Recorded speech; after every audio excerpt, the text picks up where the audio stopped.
ஒரு கோல் இருக்கும்ல, கண்டென்ட் கிரியேட்டராக இருக்கிறப்போ தொடர்ந்து பண்ணுறோம், அது ஒன்று ட்ரெண்ட் ஆகுது, அதில் ஒரு சில விஷயங்கள் பண்ணுறோம், இன்ஃப்ளூயன்சிங் மார்க்கெட்டிங் பண்ணுறோம், ஓகே ஃபைன். பட் அதை தாண்டி இந்த கண்டென்ட் எங்கே போய் சேரணும், யாருக்கு போய் சேரணும், இல்லை இன்னொரு 5 வருஷத்தில் இப்படி ஒரு கண்டென்ட் கிரியேட்டராக நான் இருக்கணும்னு நினைக்கிறேன், இல்லை இதை வச்சு நான் வேற ஏதாவது ஒன்று பண்ணணும்னு நினைக்கிறேன்ற ஒரு கோல் இருக்கும்ல, அந்த மாதிரி ஏதாவது ஜோஷுவா உங்களுக்கு? என்ன கேட்குறீங்களா? 2 பேரையும் தான் கேட்குறேன். எனக்கு வந்து விஸ்காம் சேர்ந்ததுலேருந்தே இந்த ஸ்கிரிப்ட் ரைட் பண்ணுறது, படம் பண்ணுறது அதுதான்.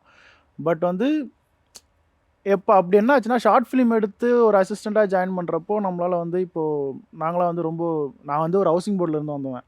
அதனால் வந்து அசிஸ்டண்ட்டாக ஜாயின் பண்ணுற அளவுக்குலாம் லக்ஸூரியஸ்லாம் கிடையாது. அங்கே போய்ட்டு பணம் சம்பாதிக்கணும். அப்போ வந்து யூடியூப்பில் வீடியோ போட்டால் காசு வரும். அதுக்காக ஷார்ட் ஃபிலிம் பண்ணுறதுக்கு இருந்த ஒரு கேட்டகரியில் இருந்த நாங்கள் வந்து இந்த மாதிரி காமெடி வீடியோ பண்ணி அது மூலிமா காசு சம்பாதிக்கணும். அதுக்கப்புறம் ஒரு ஆப்பாக வந்துச்சு.